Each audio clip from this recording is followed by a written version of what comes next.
Sei lá de onde venho, parece que ao invés de ser vou teimar que não tenho e nunca tenho a perder.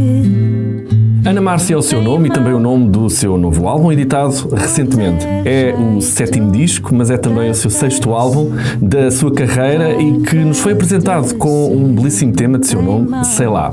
Este Ana Márcia surge depois de uma pausa nos discos praticamente 3 anos, depois de Picos e Vales. Márcia, bem-vinda. Obrigada. Neste momento, o que é que tu podes dizer desta pausa de 3 anos? O quão foi transformada a tua vida entre o Picos e Vales e agora esta Ana Márcia? A vida é normal. O que é que aconteceu no caminho? Muitas coisas esquisitas, de facto, desde o Picos e Vales até aqui. Mas... Picos e Vales saiu em 22. Em 2022. Logo ali num período pós-pandemia. Foi escrito... Foi um período bastante conturbado para mim em termos de saúde, luto. Foi uma altura muito difícil, mas depois o disco saiu, a vida continua sempre a rolar. E vais plantando as sementes e vais escolhendo as flores e depois tens de plantar outra vez.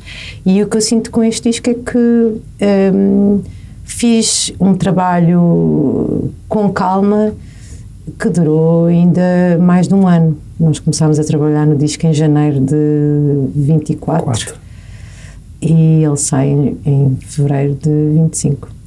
É um disco muito pessoal, muito teu. Podes considerar que é quase... Está ali muita Márcia dentro daquele disco? Tá, mas eu acho que está em todos. Neste é capaz de estar assim uma homenagem à Ana Márcia.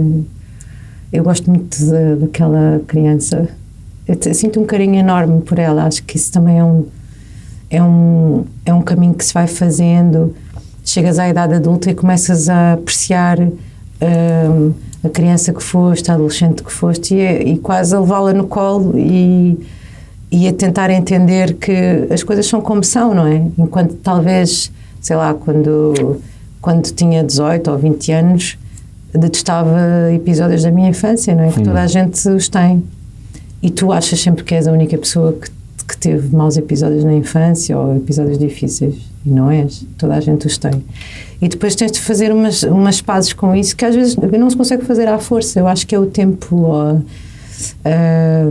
a cadência das coisas, o desenvolvimento das coisas, a vida a acontecer. Vais percebendo, isto se calhar eu não geri isto bem, mas também tenho de me perdoar com isso e, sei lá, tantas coisas são assim. Quer dizer que te reencontraste agora com o teu eu criança? Talvez, eu acho que fui procurar muito da minha essência, porque o Picos e Vales era um disco onde eu arrisquei muito em termos de produção, é todo produzido por mim, e eu assumi que, quando estava a fazer o disco, assumi que não havia, e continuo a achar isso, não há erros de produção e de criatividade. Há escolhas e eu sempre escolhi, ok, eu faço isto aqui numa maquete, não é? Uso este som ou um MIDI, mas depois eu não vou utilizá-lo, depois isto tem de ser transformado numa coisa a sério, não é? E sempre achei que as coisas que fossem feitas a sério tinham de ser os outros a fazer. Porquê, não é? E no Picos e Vales tive essa revolução, pensei, eu gosto deste som e por isso é este som, este é o meu disco. Sou eu que mando ou não sou? Por isso vai ficar como eu quero. E então podes dizer que é um disco um bocado mais eletrónico, que é uma coisa que eu só sinto quando vou tocar ao vivo ou vamos fazer os ensaios, eu percebo que parafernália é que eu estou a levar. E neste disco eu percebi que estava a levar a Simatic, que é uma máquina que as pessoas se calhar não sabem o que é, mas que é para passares aquele som exatamente e passas o som por trás e depois vais tocando a guitarra por cima. Era uma coisa que me era completamente estranha a fazer. E tive gozo em fazer isso, mas era uma coisa diferente. Depois acabei de fazer essa tour e pensei assim, quero voltar a qualquer sítio onde eu me encontro, e esse sítio é a guitarra, porque foi com ela que eu comecei e a guitarra foi a minha melhor amiga durante muitos anos da adolescência e muitos anos da vida adulta. E voltei à guitarra, procurei a guitarra e procurei canções onde eu só tocava guitarra e que eu achei que eram menores, que é engraçado porque a Palcaia era uma canção que eu achava que era menor. Era uma canção que não... Eu pensei, isto não tem grande interesse, de certeza, para as pessoas, porque isto é tão simples. E às depois vezes vai-se a perceber que a simplicidade, se calhar, é o que eu tenho para dar. Não há less mal is nenhum more, nisso. muitas vezes, não é? Eu cada vez acho mais isso, sim. Less is more. Tu, agora que dás o nome, este Ana Márcia, ao teu disco, e que pões aqui muito daquilo que tem sido a tua evolução enquanto alguém que obviamente vive para a música, e também pões aqui provavelmente muitas coisas que são pessoais, não é? Do teu dia-a-dia, das coisas que tu gostas, daquilo que te marcou. Tu achas que este disco pode marcar uma viragem naquilo que é a tua escrita, a forma como tu idealizas um álbum, ou achas que isto vai ser um estilo que te vai acompanhar sempre? Eu acho que não há uma ruptura aqui. Eu acho que eu estou sempre a fazer... eu acho que eu faço de forma diferente, mas sempre da mesma forma. É tipo, sim. uso sempre a mesma... Sempre a assinatura da Márcia é sempre a mesma linguagem, porque eu não sei fazer de outra maneira. Eu faço canções quando eu tenho de dizer alguma coisa. Agora este vídeo, nós estávamos a falar um bocadinho do videoclipe do assunto que eu pus no YouTube. Que tu realizaste. Eu realizei esse, foi quase por necessidade. Ninguém me disse, olha, tens de fazer um vídeo. Não é esse tipo de necessidade, é uma necessidade interna. Eu já fiz edição, já fui documentarista, já fiz realização já trabalhei nisso. Foi o meu primeiro estágio, foi em montagem. E essa paixão pela imagem ainda está em ti? Essa paixão ainda está, e dá-me um gozo tremendo, porque aquilo para mim é criação, é criatividade, eu continuo a pintar, eu tenho de me exprimir, assim, aquilo que eu acho que hoje em dia é levado como uma arte, aquilo que é interpretado como uma arte. A arte é para fazer, para te dar trabalho, não é ao contrário, não é, eu não vivo para fazer arte, eu faço o que eu faço o meu trabalho para conseguir lidar com a vida. Por isso, senão, e isto é que me dá prazer, dá-me prazer fazer isto, dá-me prazer, isto é a minha forma de me exprimir, eu tenho de fazer de alguma forma. Por isso as canções, o vídeo, a pintura, que vem tudo do mesmo sítio, uma necessidade que eu tenho.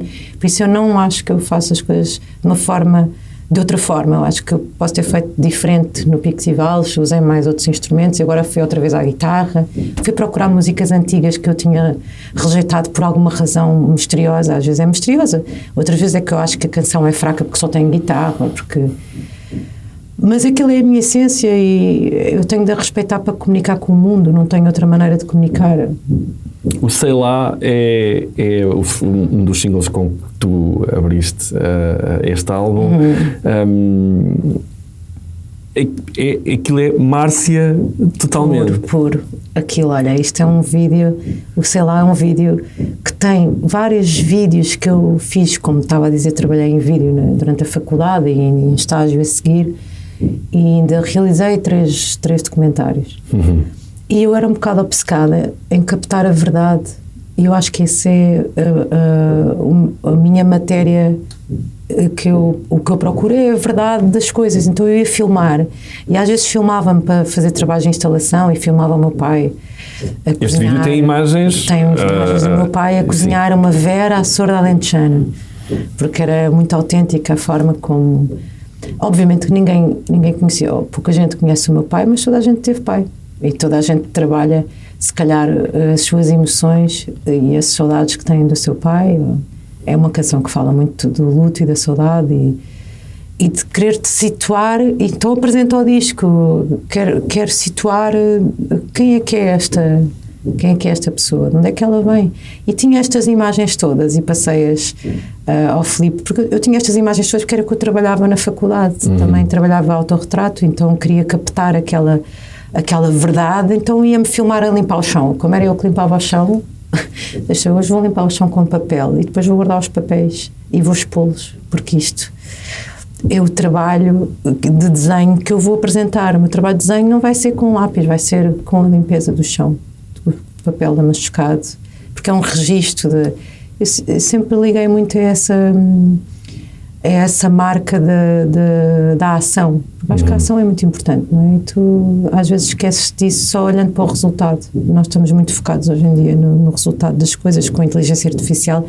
Já vínhamos trabalhando para isso, que é o resultado das coisas. Se a pessoa tem 10 mil audições, 10 mil pessoas na plateia, parece que é mais importante, e se vai para os programas e ganha, e é o número 1, e é esse tipo de lógica é uma lógica do resultado, não há uma lógica do processo.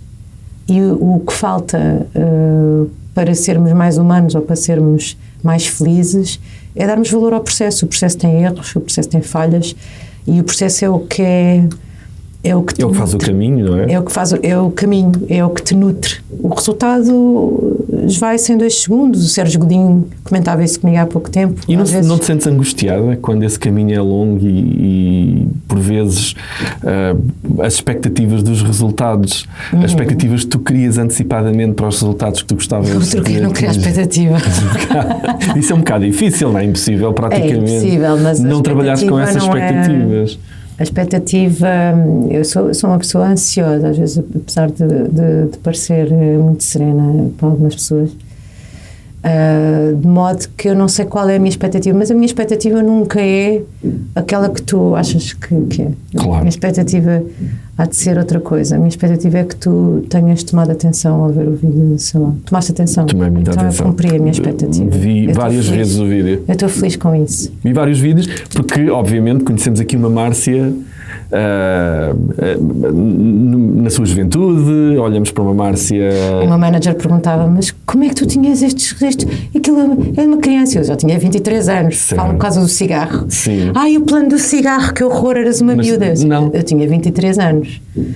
Eu tinha 23 ou 24, não sei. 2006, 2007. Quer dizer, os meus pais fumavam desde os 18, ou do meu pai até desde os 11, que era lantejano, e aquilo não é até já era outra vida, mas esse choque, isso é verdade.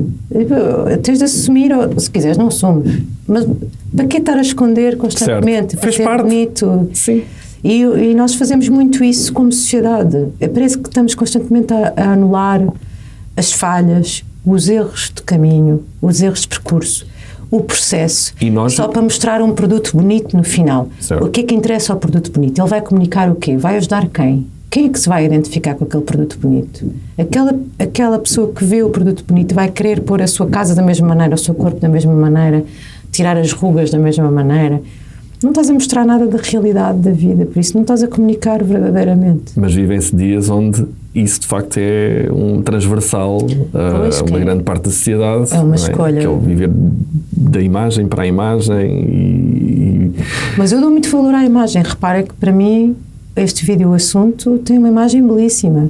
Mas tem muito grão, pois tem, mas para mim aquilo é verdade. Não te sei explicar melhor do que isto. Eu dou muito valor à imagem, não dou valor ao artifício. Quando estavas no processo de edição deste vídeo e estavas a rever-te, tu olhaste para aquela Márcia e sentiste que ela cumpriu o seu caminho? Dizias alguma coisa àquela Márcia para fazer alguma coisa diferente daquela época, dos teus 23 anos para agora? Estás a ver o vídeo, estás a falar do vídeo Sei Lá? Do Sei Lá. Coitadinha, eu às vezes olho para imagens da criança, da Ana Márcia, ou da Márcia que foi estudar para a França, que está ali muitas imagens da Márcia que foi estudar para a França. Eu sinto que foi o que fizeste mesmo o melhor que conseguias. Como é que conseguiste transformar tanta coisa a teu favor? Porque as dificuldades foram reais e foram imensas. Eu fui sozinha 6 meses viver para a França e foi onde aprendi a dormir bem, por isso imagina, para mim a conquista que a Márcia pequena fez, que a Márcia adolescente fez e que a Márcia já adulta fez, e o facto de viver entre amigos que ali também aparecem. Uma delas, a minha melhor amiga, cedeu imensas imagens, porque também estudávamos juntas na faculdade. O outro que cedeu imagens foi o meu baterista, que também era quem me ia pescar a um bar onde eu trabalhava, em Lisboa, ao pé do Damastor. Eu adorava trabalhar nesse bar, ao mesmo tempo que estava na faculdade.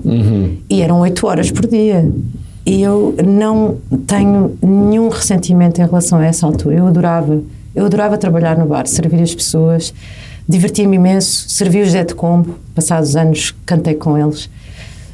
Conheci muita gente ali e lembro-me de sair às 2 da manhã, porque era quando o bar fechava, e ia a correr as escadas para o Caixo de Estreia, apanhava o autocarro às tantas da manhã, vinha para casa e no dia seguinte às 10 da manhã estava na faculdade. Se me ressinto dessa altura, nada. Há outras coisas que me ressinto, dessa altura não, eu estava a ser proativa, estava a construir a minha vida e com esse dinheiro eu consegui juntar à bolsa e ir 6 meses para fora porque eu estava fixada, queria aprender francês. Mas para que eu queria aprender francês? Mas era o meu objetivo, eu queria ir conhecer o mundo e talvez conhecer-me. E quando voltei, o meu pai perguntou-me, então, gostaste de conhecer a Márcia? E isso eu acho fabuloso.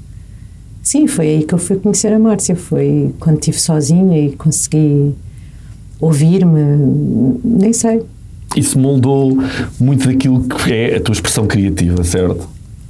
O que é esse episódio? O período que estiveste em França, esse amadurecimento. Isso foi decisivo, é engraçado que não diria antes de ir, mas isso foi decisivo para escrever canções em português. Eu escrevia muitas canções, mas em inglês. Nós temos muita necessidade de comunicar. Em Portugal eu acho que nós somos um bocado isolados, estamos no final da Europa e habituámos-nos a receber porque queremos muito comunicar com as pessoas e por isso talvez, e por haver uma facilidade na nossa língua, que eu amo, a língua portuguesa, a nossa língua eu considero que é muito direita, é assim muito reta, muito vertical, e então nós absorvemos os destaques dos outros povos e temos muita facilidade em aprender línguas novas.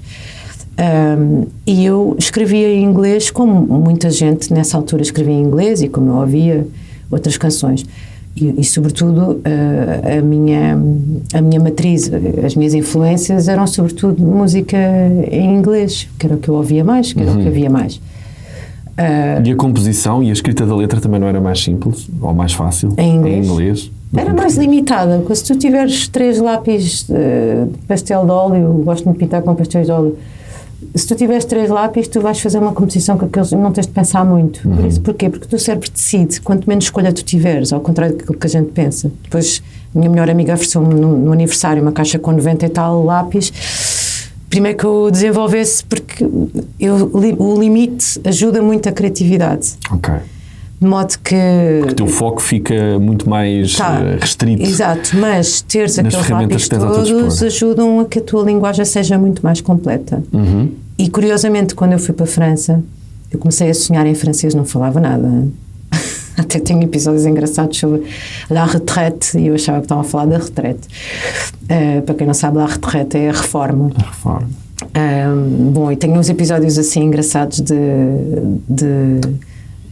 Lost in Translation, e aprendi francês, eu sonhava já em francês e aprendi porque senão não comes, em França ninguém fala outra língua, é muito raro, e curiosamente, talvez com saudades da minha língua, do conforto do que a minha língua me traz, ao tentar explicar a uns amigos novos franceses madrugada, não conseguia traduzir, porque não é a mesma coisa que a Aurora. Madrugada, e percebi a especificidade daquilo que eu queria dizer. E então comecei a escrever em português canções em catadupa. Por isso foi decisivo ter ido para a França. Por isso, eu intuitivamente sabia que era muito importante trabalhar naquele bar e sabia que era muito importante continuar com a faculdade, sabia que era muito importante ir para a França, não sabia era porquê. E foi decisivo. Quando eu cheguei de França, eu tinha um punhado de canções em português. Usei o MySpace para me apresentar, conheci o B Fachada na praia, apresentei-me, tornámos amigos, trocámos canções, conheci o Samuel Luria, entrei rapidamente naquele círculo. No círculo da música nova em português, que não havia. Os Slow Caveira transformaram muito o panorama português. E eu era a rapariga no meio deles, havia mais pouca gente. E como é que o Henrique Amaro, entretanto, o Henrique, te descobriu? Algumas pessoas enviaram maquetes. Um deles, talvez, olha, o meu baterista, que eu te estava a dizer que se deu imagens para o sei lá, porque ele ia-me buscar ao tal bar às 2 da manhã, de vez em quando, ao fim de semana, quando eu não tinha aulas, no dia seguinte, ia-me buscar, levava-me lá para a casa dele, que ele tinha um estúdio, ele era sonoplasta. Toda a gente faz outra coisa. Ele era sonoplasta e tinha muito esta coisa de querer produzir som e tal, além de ser baterista, então gravava-me. E depois ele diz que durante anos ele gravava-me que era para ele ouvir, a adormecer. Sério? Ele tinha muito prazer em ouvir e puxava-me imenso por mim e gravava aquilo e depois mandava para algumas... Porque ele achava por tudo, é o Kiko, o Zé Kiko, que é meu baterista agora, achava por tudo que eu tinha de dar a música, que eu tinha de mostrar a música, mas eu era tímida. E uma dessas gravações e ele mandou... terás chegado ao Henrique. Uma dessas ou outra, porque o João Paulo Feliciano era outra, era pai de uma amiga da faculdade, Raquel Feliciano. Eu comecei também, fiz assistência como assistente de artista plástico com o João Paulo. Ele ouviu as minhas canções e disse, pá, isto tem de ser ouvido. Eu lembro-me quando o Henrique Camargo pegou naquilo e levou para a Portugália, que é um programa fantástico que deu muitos músicos a conhecer, e ele ainda por cima era curador do Ótimos Discos. Estávamos em 2008, 2009. E dos Talentos FNAC, ele primeiro pôs nos Talentos FNAC, a Pel cá em mim. E depois passou na Portugália, pediu-nos para gravar um mini concerto showcase de 5 canções. E eu lá gravei toda tímida aquilo. E depois ele levou aquilo para a rádio e passou na Portugal. A gente foi ouvir para o pé do Rio, no carro.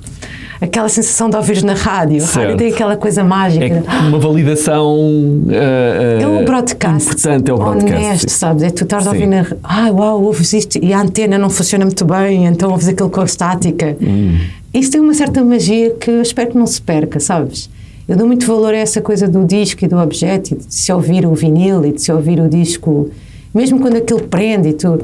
Os meus filhos, eles têm acesso às plataformas e conseguem pôr em Bluetooth e não sei o quê. É natural que eu use essas plataformas e que eu acho que são muito práticas, muito bem. Claro, tomáramos nós, na nossa adolescência, ter acesso. Mas eu gosto de dar, eu dei um leitor de CDs aos miúdos com Bluetooth também. Aqueles baratuchos para eles terem em casa, certo, e terem autonomia para pôr o disco. Porem o disco e porem a canção que querem. Eu acho isso fantástico, é uma autonomia e dá-te a sensação de que tu estás a ouvir uma parte, vais escolher uma canção, mas aquilo é uma parte de um todo. O todo é contar a história. Porque é que tu has de ler um capítulo só do livro? Tu tens de ler o livro se queres entrar, tu tens de ler o ambiente. É chato ouvir. Se não tens tempo, não faças essa viagem, faz outra que te seja mais favorável. Agora, aquilo que me deixa mesmo feliz, tu estavas a perguntar, é ter a noção de que há pessoas que escolhem fazer essa viagem, pegam no disco, ouvem e depois escrevem. Quantas pessoas são? Não é isso que é importante mesmo saber que conseguiste transmitir essa viagem aos outros. A música sempre fez parte da tua vida, nem que seja como ouvinte. Havia o hábito de ouvir muita música na tua casa quando eras muita criança? Música, sim. Mas era rádio. Meu pai acordava-nos com rádio. Levantava-nos o cobertor, o rádio a tocar, que era para a gente ir acordando. Sempre tivemos rádio a tocar. E então, tudo aquilo que eu ouvi, eu absorvi. E hoje, por acaso, o meu marido, como tu sabes, também é músico, também é realizador de vídeo e de alguns vídeos de publicidade e outros, e faz muitos dos meus videoclipes e de outros artistas. E é um músico que eu acho que é super completo, mas há uma cena onde eu lhe ganho que eu sei as letras todas das canções e ele diz, mas como é que tu sabes que isto é Dire Straits? Como é que tu sabes que isto é essa cultura da rádio? É da rádio. A rádio é muito importante, é uma responsabilidade enorme que eu acho que a rádio tem, de dar a conhecer diversidade. E a tua relação hoje com a rádio? É a mesma que tinhas nessa altura? Não. A rádio hoje é muito diferente, certo? Não só a rádio é diferente, mas também ouvir rádio em casa já não é...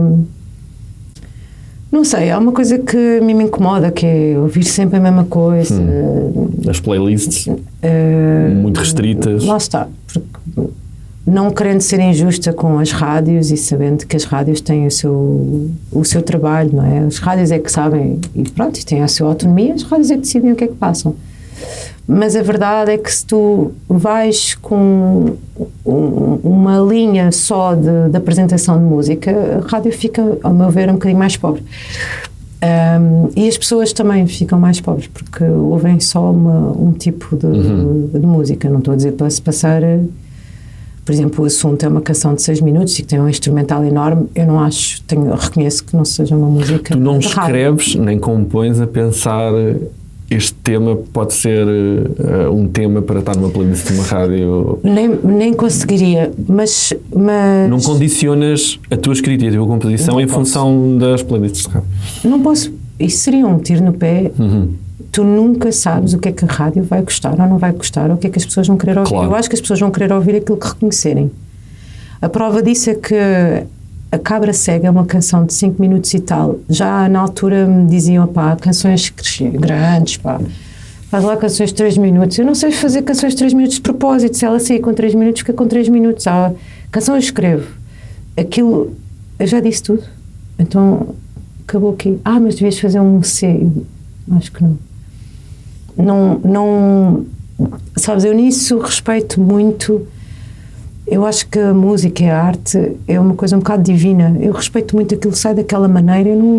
Eu posso até trabalhar algumas coisas, não é? E se calhar até devia, por exemplo, no meu livro, eu tenho a noção que eu não depurei.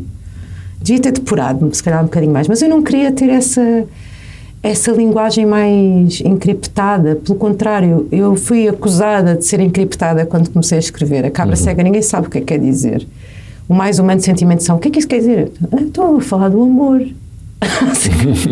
O mais humano sentimento são. Então qual é o sentimento humano que é o mais saudável de todos? Qual é que é? Não é o amor? É óbvio que isto é... Ninguém percebeu. O mais humano sentimento são, não é óbvio, não é? Sim, mas às vezes quando tu depuras demasiado também perdes alguma inocência e alguma crias uma veracidade daquilo que tu eu acho que crias uma distância entre ti e o teu interlocutor ou o teu ouvinte. Crias essa distância e eu não a quis fazer propositadamente. Se eu durante a vida toda a fiz por timidez, por não me querer expor e não querer falar de amor, não é? Como diz a canção do Carlos Teco, que é tão bem interpretada pela Manuela Azevedo. Se eu não o quis fazer involuntariamente, ou seja, o paradoxo não quis, mas fiz, fui tão encriptada. Porque é que no livro, se eu queria escrever daquela maneira, não deixava simplesmente que aquilo fosse mais despretensioso? Fui despretensiosa no livro. Mas acho interessante, como estudiosa da língua, que considero que sou, acho mais interessante a minha escrita mais antiga, mais encriptada. Eu sei onde é que foi ali a charneira, foi quando estava a fazer o quarto crescente e escrevi a linha de ferro, que é com o crioulo. Eu lembro-me de estar a ser, estou a ser tão exposta, e permiti. E também já estava num lugar seguro, não é? Eu acho que tu só te permites isso quando te sentes seguro, não é? Só te permites expor quando te sentes seguro. E nesse sítio estava num lugar mais seguro. Acho que a partir ali a partir do casulo, comecei a sentir que estava mais segura. Antes disso, as canções são mais encriptadas e do ponto de vista artístico acho-as interessantes. E as influências? Tens influências? Com certeza devo ter, mas deve vir de... Tenho muitas influências, claro. E gostas, essas influências notam-se? Podes dizer 2 ou 3 nomes de coisas dizer, que tu ouves que de alguma maneira têm depois uma presença na tua matriz de criação da música? Não pode contar uma das minhas maiores influências, que era a minha tia-avó. Não pode contar, mas a verdade é que o gosto que ela tinha pela língua, ou quando tu vês na música, e eu deteto naquela canção, que eu usei a palavra pardo, ou que eu disse, subeja o teu silêncio fundo, subeja. Que são termos que hoje em dia estão em extinção. Estes termos eram usados no meu diálogo comum com a minha tia-avó. Certo. E tudo aquilo que existe dessa linguagem faz parte, muita linguagem poética que eu utilizo fazia parte do meu diálogo com o meu pai, que por acaso não tinha a ver com a minha tia-avó. A minha tia-avó era materna e o meu pai, pronto.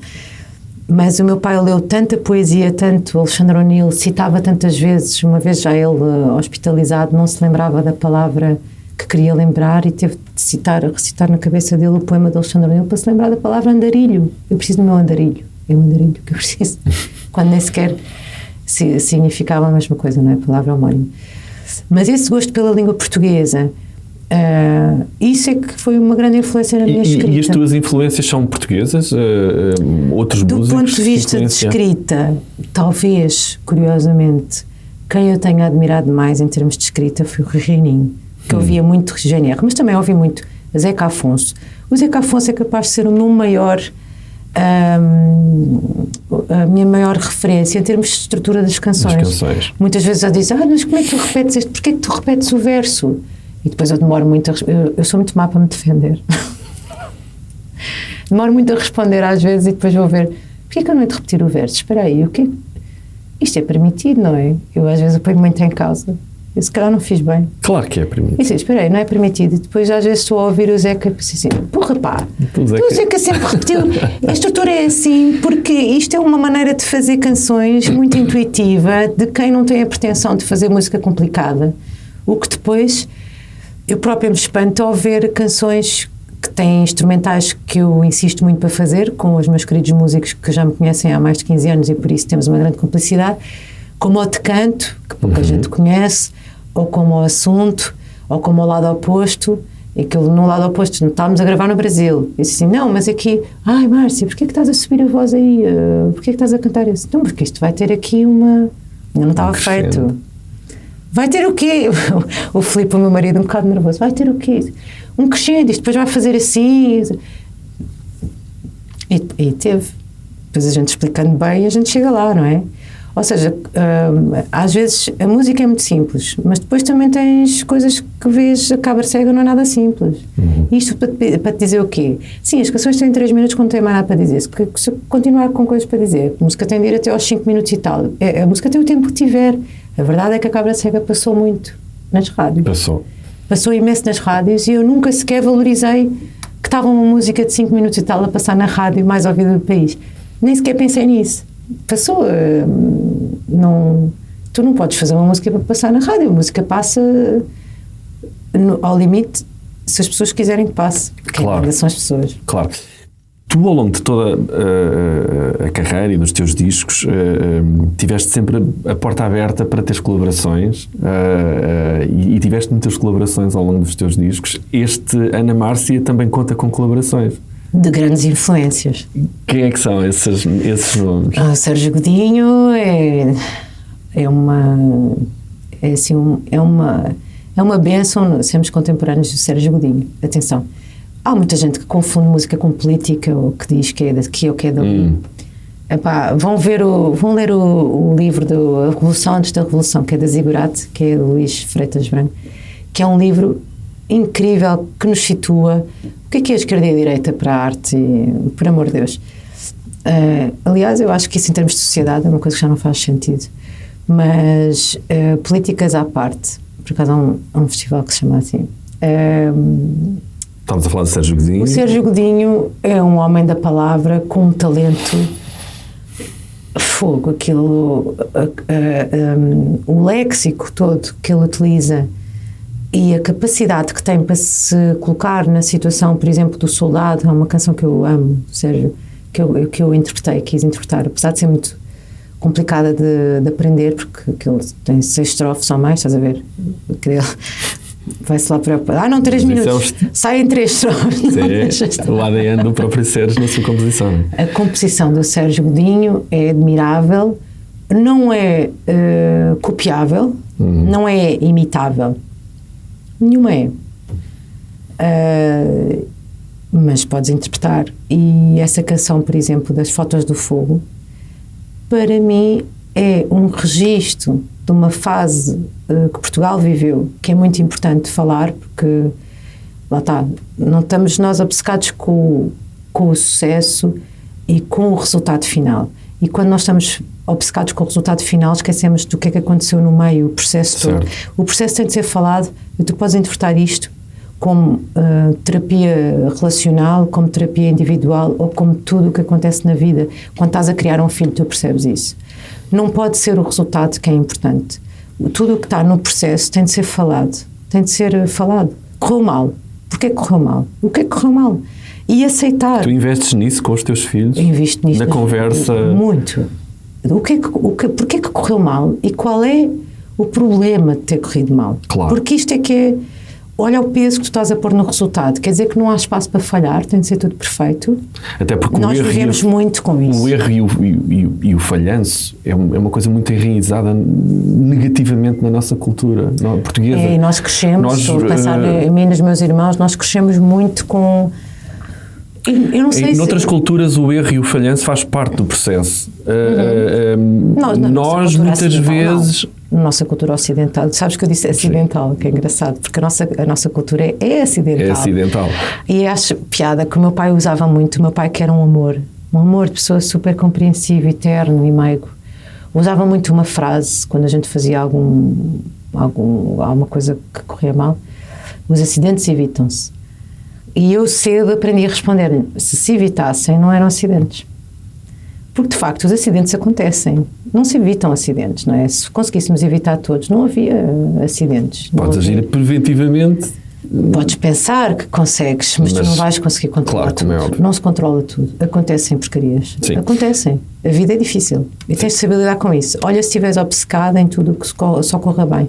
Mas como é que nós damos a volta a esta visão onde, de facto, o erro e o falhanço parece que é o fim de um processo e não parte do processo? E nós, na nossa cultura portuguesa, enfatiza muito isso, não é? Não é só portuguesa, não penses que isto é uma coisa portuguesa, não é? Mas, por exemplo, imagina, a cultura norte-americana, o erro faz parte do processo, o falhanço faz parte do processo. Na cultura brasileira... Nós podemos achar que sim, mas tu tens montes de pessoas a escrever sobre perfeccionismo, porque isso é uma doença é uma doença nossa, não sei se tem a ver com a questão do catolicismo ou da culpa. Eu acho que é natural, nós queremos fazer tudo bem e não queremos falhar. Eu acho que é uma coisa natural, ninguém quer falhar, é difícil falhar. Eu, por acaso, lembro-me de ver uma série de... Mas também é preciso acreditar que falhar faz parte do processo, não é? Faz. Do teu crescimento. É preciso perceber, atravessar isso e perceber, estava-me a lembrar da série do Sex Education, em que acontecem as piores coisas, o inimaginável, que é imaginável, não é? Quando tu tens medo de ir a palco, ou assim, tu tens medo de montes de coisas, e acontece sempre. E eu adorei essa série porque... aquilo não é sobre o erro que acontece em palco ou quando a pessoa está a ser olhada por 300 mil, que é o pânico de qualquer adolescente, não é? Ser humilhado perante o mundo, perante a escola, perante o colega, e na vida adulta também, mas ainda mais na adolescência, que é uma coisa que depois dá o poder ao outro para te denegrir online, e que hoje em dia é um problema. E que pode condicionar muito a tua expressão. Pode. E aquilo que é interessante nessa série, que eu acho interessante na vida e noutras coisas, mas estou-me a lembrar desse episódio, é que acontece tudo de mal e sobrevive-se. O que é engraçado é que trabalha-se muito a seguir a isso. O que acontece a seguir? Ok, caíste no palco, o que acontece a seguir? Eu lembro da Inês Menezes me entrevistar para falar com ela antes de eu fazer o Coliseu e dizer, Márcia, tens medo que aconteça alguma coisa assim? E eu, mas o que é que pode acontecer? Que é o teto. E ela, pois, e se caísse, levantávamos, não era? É que é isso. Quando acontece alguma coisa de errado, aquilo que nós devemos estar com atenção, e estavas a perguntar o que é que nós podemos fazer, cada vez mais repara como as árvores se repõem a seguir a um incêndio, repara como as pessoas se levantam a seguir a uma queda, repara o que é que acontece a seguir, qual é a consequência. Em vez de nos focarmos tanto na expectativa de um resultado desumano, certo, repara na humanidade daquilo que acontece a seguir. Isso é muito interessante. Como as pessoas se unem, se juntam como as abelhas, como as tartarugas, e se unem para levantar uma... Isso é muito interessante, reparar nesse processo. Não é preciso estar tudo perfeito. Os amigos vêm a casa não tem de estar impecável. Em palco, quando estás nos teus concertos, se alguma coisa acontece, um instrumento que falhou, um erro de um músico, tu própria podes ter dado uma nota ao lado, isso é uma coisa que depois te condiciona ao resto do concerto ou passou, seguimos em frente? Grande mestre Nelson de Carvalho, o nosso técnico de gravação, que foi quem gravou este disco e gravou o Vai e Vem, que é um dos maiores, para as pessoas comuns não conhecem o Nelson de Carvalho, mas toda a gente na música conhece o Nelson de Carvalho, porque é um dos maiores técnicos do país de som. O Nelson, aqui há uns anos, eu lembro dele usar esta frase para mim e para o Filipe, o meu marido, e dizer: o problema não é o erro, é recuperar dele. Pois. O recuperar do erro, para mim não dói, recuperar do meu erro. Os meus músicos estarem o erro também rime. O que me chateia realmente, se queres que eu te diga que é capaz de me desestabilizar, é quando nós combinamos uma coisa que acontece assim ou que vai acontecer andando, em termos de cenário ou de coisa, e aquilo não acontece, aquilo perturba-me, aquilo fica-me. Tive de trabalhar isso muito e de relativizar. Já te consegues isolar? Não, eu estou com esta conversa toda sobre o erro porque eu sou uma perfeccionista chata. O perfeccionismo é muito nocivo. E não é. O perfeccionismo é muito nocivo. Cansativo, exaustivo. Não há perfeccionismo bom. Não há perfeccionismo bom. Este álbum vais tocar, obviamente, em concertos. Já toquei um no Maria Matos esgotado e foi delicioso. Correu bem? Correu lindamente e tive um feedback incrível que ainda não tinha acontecido assim tão massivamente, receber mensagens a dizer: este concerto foi tão emocionante, foi tão desesperado. Eu adoro ouvir isto.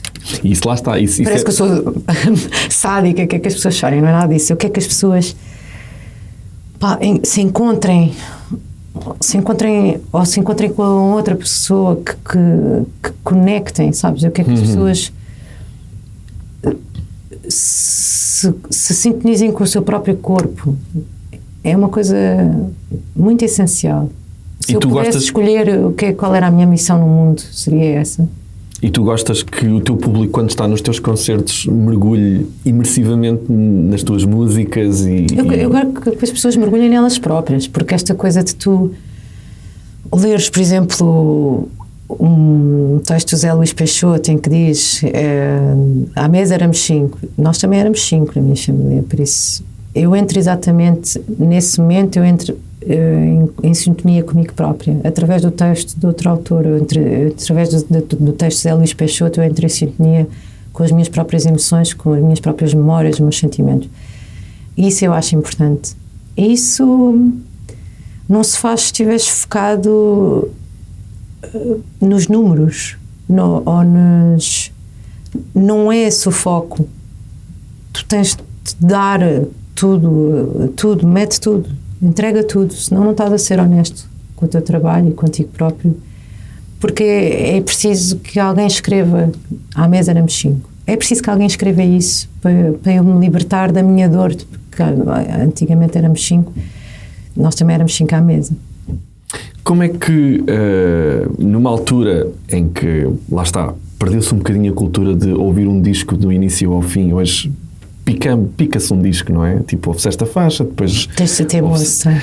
Tu, quando compões e fazes um alinhamento para um disco, tu pensas em construir de facto uma viagem totalmente do início ao fim, onde as pessoas de facto poder viajar contigo e com as tuas músicas e envolverem-se de maneira a que quando começam a ouvir o álbum não vão resistir a ouvi-lo até ao fim? Não posso fazer... Claro, não mas é esse um bocado o teu propósito? O meu propósito é... Olha, eu nem sei, eu sou muito intuitiva. Eu não sou boa para entrevistar. Não. Eu sou muito intuitiva nisso. Eu estou a contar uma história. Certo. Eu sei que aquilo pertence ali. E sei, este disco o Ana Márcia é dividido em 3 capítulos. Eu sei que estas canções pertencem ali. Porquê? Eu sei que isto é dali. Já, agora podes explanar os 3 capítulos. Posso. O primeiro é Pertença. Começa com o Sei Lá. O Sei Lá situa o disco todo. Porque põe a questão essencial. Pergunta-te isto na tua vida. Perguntem-se isto na vossa vida. De onde é que eu venho? Porque isto muitas vezes nos situa.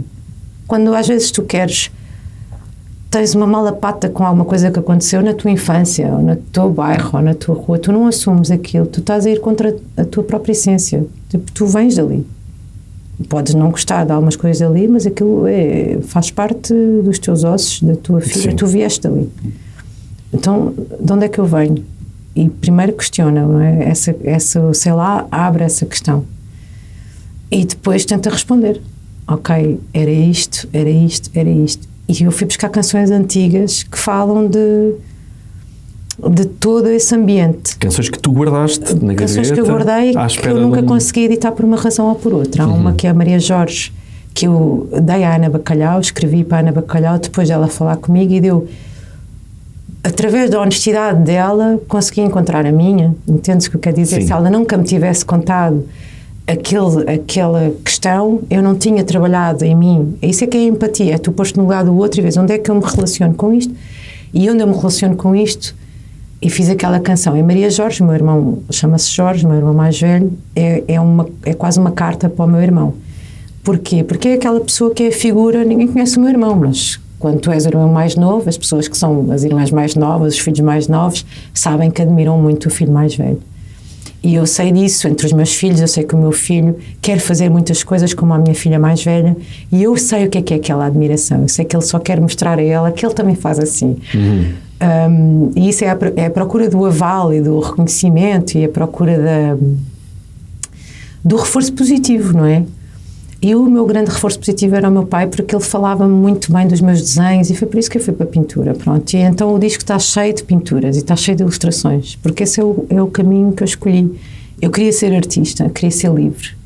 Eu sabia que eu queria ser livre, na verdade não era ser cantora ou ser compositora ou ser escritora, queria muito ser pintora porque eu achava que isso era ser livre. E tens esse universo no primeiro capítulo. E depois vem o segundo capítulo, que é um bocadinho mais sombrio, porque fala muito do abandono e, sobretudo, de deixar ir quem quer ir. Como é que se trabalha como é que se trabalha no coração de uma adolescente, como é que se trabalha essa ausência?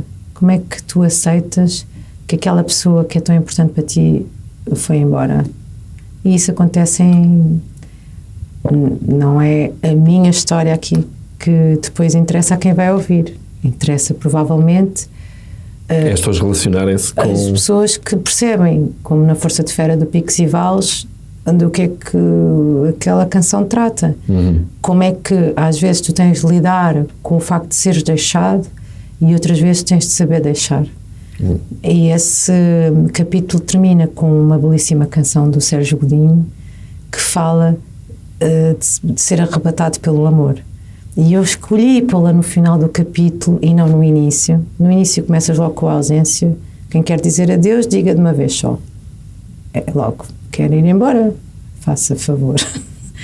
Mas há uma grande dor, não é? Claro. E associada.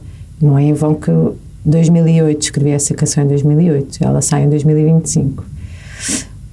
Bem, dobra a voz da indiferença, é o que diz o refrão. Provavelmente eu tive de dobrar a voz da indiferença durante muitos anos para conseguir editar essa canção.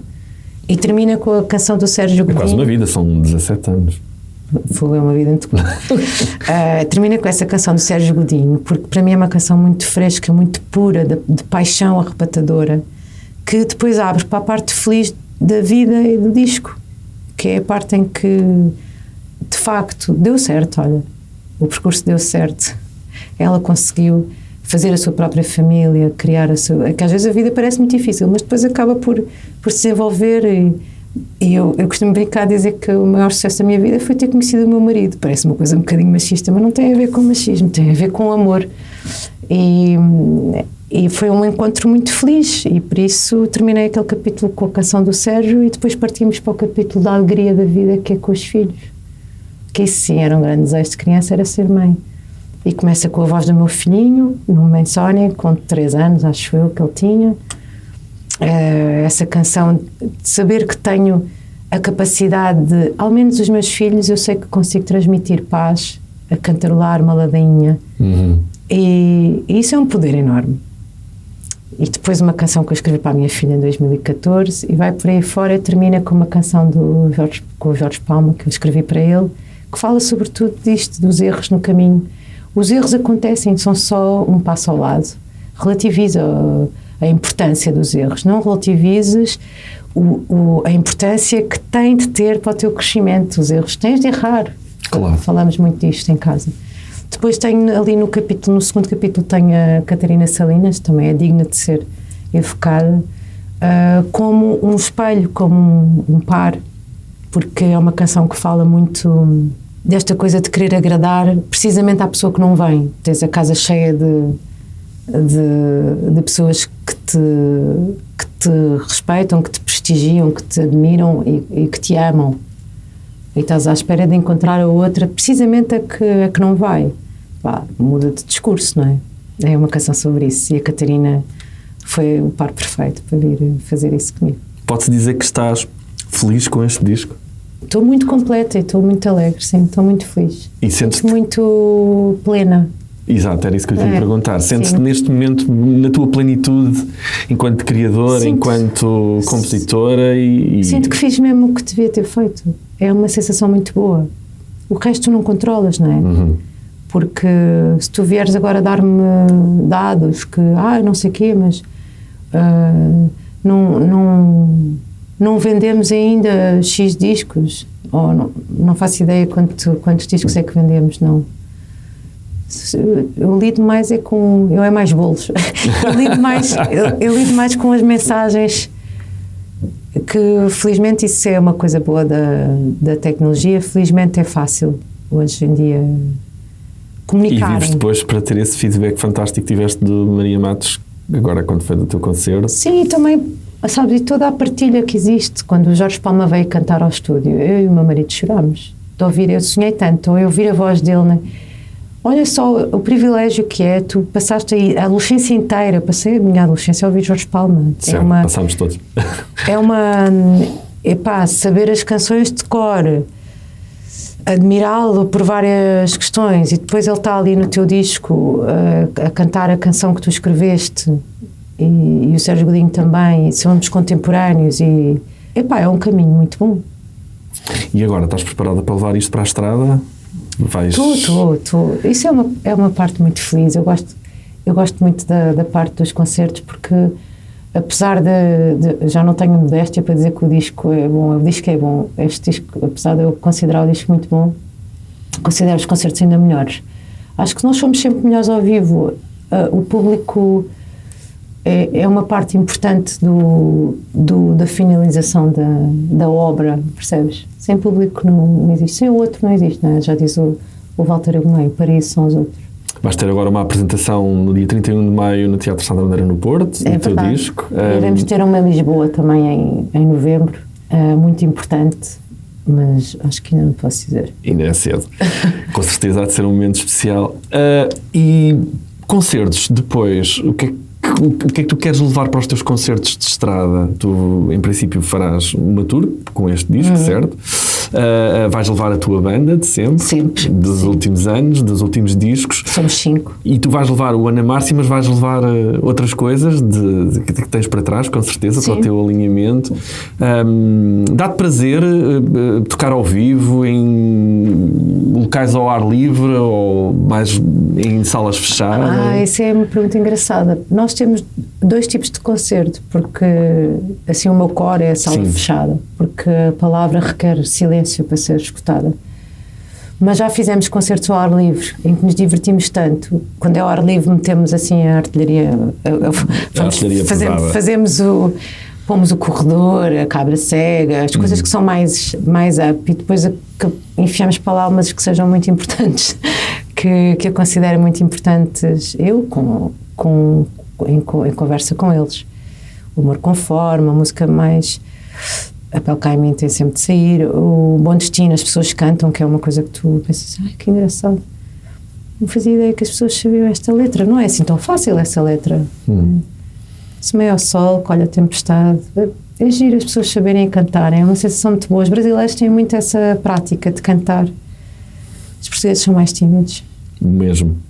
Tenho pena, porque é uma coisa que nos dá um prazer enorme. Parece que completa a canção quando o público canta. E agora que estamos a fechar esta conversa, o que é que tu sugerias a alguém que vai ouvir pela primeira vez este disco, Ana Márcia? Em que ambiente e em que momento achas que seria o ideal para ouvir este disco? E já agora, se é para ouvir do início ao fim, ou se existe alguma faixa no disco que eventualmente sugerias ouvir primeiro antes de dares uma audição pelo disco todo? Sendo que o disco abre muito bem. Eu acho que se eu pudesse escolher, aquilo que eu escolheria é que a pessoa ouvisse com tempo. Com tempo para se conseguir relacionar. e sentir as canções, se calhar um capítulo, depois outro capítulo, depois outro capítulo, se quiser conhecer bem o disco, é uma boa maneira de ouvir. Mas eu sinto que hoje o que falta mesmo é a pessoa ter tempo para desfrutar de uma coisa sossegada e ouvir com calma, ler o livro com calma, estar no jardim e olhar só para a abelha que está ali. Tu ainda consegues resistir às solicitações? Sim, mas tenho fases de trabalho extremo e de ansiedade, como toda a gente. Quase difícil teres um momento para ti quando... Sim, mas faço muito questão de fechar a loja quando é necessário, porque é muito perigoso tu trabalhares acima dos teus limites. E a pergunta é, para quê? É verdade. Essa é a pergunta que muitas vezes as pessoas tentam fugir, ou pelo menos tentam fugir à resposta. Acho que não há ninguém que se... Eu tenho, se calhar esta conversa já é um bocadinho triste, mas eu tenho uma grande consciência da nossa finitude, desde muito cedo. E lembro-me quando às vezes tinha conversas na minha editora, e que falávamos do disco, mas esta aqui é capaz de não sei o quê, sei lá, aquelas conversas do que é que funciona e o que é que não funciona assim. Pá, eu um dia vou morrer e quando olhar para trás vai-me saber bem ter feito isto assim. Eu sempre tive muito essa consciência de um dia vou morrer. Tu não te traz a ti própria, não é? Nos teus princípios não, de tenho essa noção de criação. E um dia eu vou olhar para trás e não é isso que tu estás a argumentar que me vai pesar para o lado positivo. Isto vai ter mais peso. Um dia, quando eu morrer, eu vou olhar para trás e vou saber, vai-me saber bem ter feito isto assim. Não queres nunca ser refém de um qualquer algoritmo que define o que é que a música... Hoje em dia chama-se algoritmo, antigamente chamava-se outra coisa. Sim. Aquilo que tu tens verdadeiramente de viver cada vez é mais condicionado por todas as pressões externas e por toda a gente que te diz. Antigamente, quando eu era adolescente, era as capas das revistas, não é? As miúdas eram todas marteladas a Photoshop e nós achávamos que éramos todas gordas. Isso é todo esse propósito que te levam a achar que é o teu, é tudo uma mentira. Todo esse propósito que te levam a achar que é o teu, então tens cada vez mais dificuldade em conectar-te contigo mesmo e a ouvir qual é que é o teu propósito. É por isso é que é importante sentares-te a ouvir um disco, sentares-te a leres um livro. Porque aquilo que está ali, que é importante para mim, não é que as pessoas ouçam a Márcia, é que as pessoas se ouçam a si próprias através daquele disco. E quando a pessoa tem esse tempo, é muito menos permeável a achar que o seu propósito é... E o que é que acontece hoje em dia? Tu estás tão encarreirado no scroll e em todas as coisas que te seduzem e que te fazem acreditar que tu estás a ver aquilo voluntariamente. Não estás. Não estás. As crianças estão viciadas no ecrã. Não é as crianças, os adultos é que estão viciados na porcaria dos telefones. Nós é que estamos viciados no telefone. A nossa geração é que começou com isso, não foram os miúdos. Estamos num momento onde a sociedade, onde todos estamos demasiado tempo a olhar para baixo e pouco tempo a olhar para cima. Temos muita coisa que estamos a perder no nosso mundo, na nossa volta. Eu digo muito ao meu filho mais novo, sobretudo, fica onde estás, tenta estar onde tu estás. É uma regra ótima, um conselho ótimo para mim. Fica onde estás. Quando tu estás no jardim e não há nada para fazer e tu observas as flores, aquilo está-te a fazer bem. Fica onde estás a conversar com os amigos, estamos aqui nesta conversa, temos de estar aqui plenamente. Eu às vezes digo isso à minha filhota e ela depois responde assim, a minha cabeça rebenta. Tu não podes querer estar em todo lado e hoje em dia a solicitação é que tu estejas naquele sítio que tu vês no Instagram que é paradisíaco, ou na guerra ao mesmo tempo que está a acontecer do outro lado, ou então naquela sala de estar do lifestyle que está maravilhosa e super bem decorada. Toda a gente está a convidar a estar no sítio onde tu não estás, ou na conversa, no podcast do outro, não sei o quê. Fica onde estás. E às vezes isso depois transpõe para toda a gente está a convidar para seres alguém que tu não és. Pois, toda a gente está a convidar a sair do lugar que é a sintonia entre ti e ti. Exato. Isso é uma conversa e uma reflexão. Ficávamos muito tempo. Ficávamos muito tempo, mas pronto, a questão é mesmo essa. Márcia, muito obrigado. Foi uma conversa super agradável. Foi bom ouvir-te falar de coisas que eu ainda não tinha ouvido. E agora é ouvirem este disco, este Ana Márcia. Está disponível em CD e em vinil. E vai estando de 15 em 15 dias, vai estando disponível no Spotify. No Spotify, com lançamentos de um tema de 15 em 15 dias. Passem pelo canal do YouTube oficial da Márcia. Ela tem lá todos os seus videoclipes. Tem lá este Ana Márcia. Já tem lá o Ana Márcia, o Sei Lá do disco Ana Márcia. Tens o Sei Lá, tens a Manhã Bela e tens o Assunto. Que são 3 temas deste Ana Márcia. Um deles, o Assunto, que a Márcia disse-me que foi realizado por ela, portanto é espreitarem. E pronto, e ouçam este disco e lá está, tentem criar uma conexão com este Ana Márcia, porque está lá muito daquilo que é a Márcia. Obrigado, Márcia. Obrigada eu. Até uma próxima. Até à próxima, foi um prazer.